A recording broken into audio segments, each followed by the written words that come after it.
Hey everyone, and welcome back to another video. Today I'm going to show you which Snapchat filter is the most natural.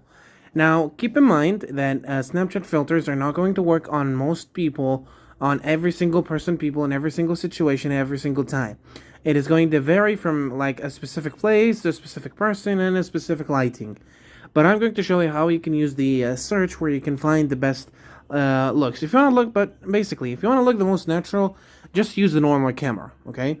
Like the normal camera without any filters, just use it, okay? But if you do not want to use it, there is another thing that you can do if you want to look more natural. If you're, let's say, you're using an Android phone or something, is that you use this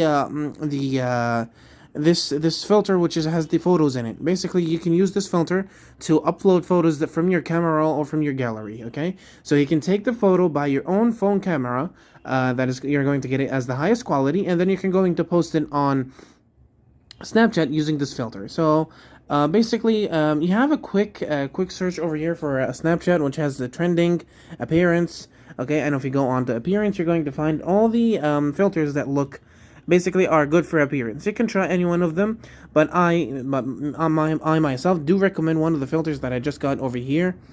Okay, I can't find it. One of the filters that if I do go search, okay, on something called natural, okay, mine, which I most recommend, is the natural gleam. This one, it's the top result, most one used, and as you can see, it makes me look more beautiful than I am. So yeah, it brightens up everything and makes it look vibrant and makes the photo look really good. So yeah, guys, thank you so much for watching. Don't forget to like and subscribe, and I'll see you later.